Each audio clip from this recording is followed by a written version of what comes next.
कसं काय मंडळी, मजेत ना? आणि असं आलाच पाहिजे. आज आपल्या मेनूमध्ये अजून एक पदार्थ आपण ट्राय केलेला आहे आणि तो म्हणजे आहे पनीर घोटाळा.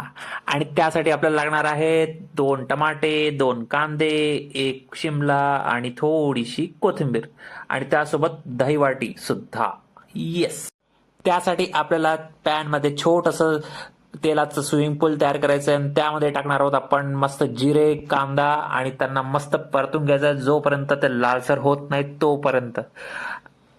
त्यासोबत आपण टाकणार आहोत आपले बंधू, सक्के बंधू म्हणजेच लसूण आणि अद्रक यांची पेस्ट. म्हणजे आपली रेसिपीला एक टेस्ट आणि सुगंधाचा वेगळा टॉपचा विषय देणार आहेत हे दोघं. त्यानंतर लगेचच न विचार करता फक्त आपल्याला टाकून द्यायची आहे शिमला मिरची आणि त्याला मस्त असं हलवून काढायचं जोपर्यंत तो मस्त आपला सुगंध सोडत नाही भाज्यांमध्ये तोपर्यंत.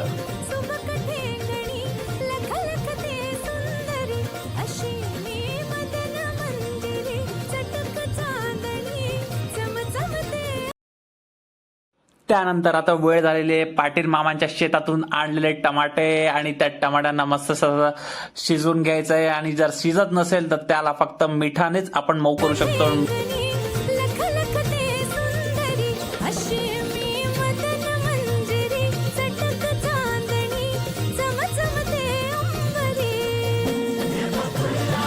चला तर आपल्या भाजीला आता हळद कुंकू लावण्याचीच म्हणजेच त्याच्यात मसाले म्हणजे हळद, लाल तिखट आणि धनेपूड टाकण्याची वेळ आहे. आणि जसे लोक कोणाचं काही जर चांगलं होत असेल तर बघवत नसल्यामुळे जळतात, त्याच प्रकारे मसाले सुद्धा एक आपल्या भाजीमध्ये गेल्यावर जळतात बरं. आणि त्यांना फक्त पाण्यानेच त्यांना शांत करावे लागते.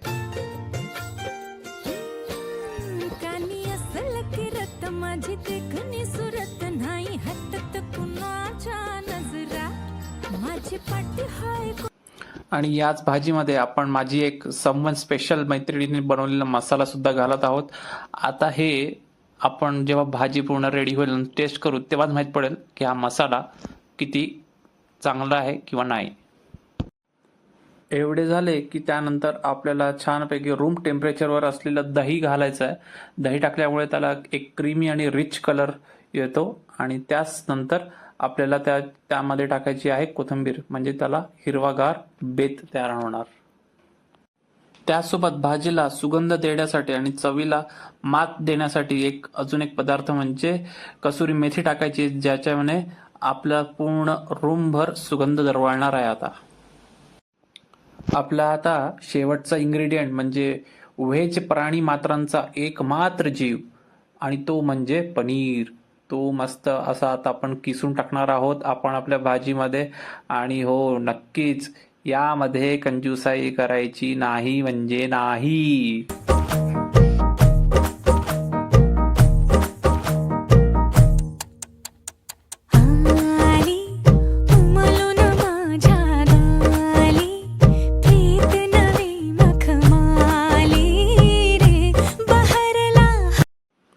मसालेदार पनीर घोटाळा दिसत आहे खूपच मस्त. आणि आम्ही आता याला करणार आहोत कांदा लिंबू लावून आणि चपाती सोबत करणार आहोत फस्त. तर प्रिय मित्रांनो, आमची ही पनीरची रेसिपी कशी वाटली लगेच कमेंट सेक्शनद्वारे कळवा. आणि त्याचसोबत लाईक, शेअर, सबस्क्राईब धबाधब मारत जावा पटापट. यो.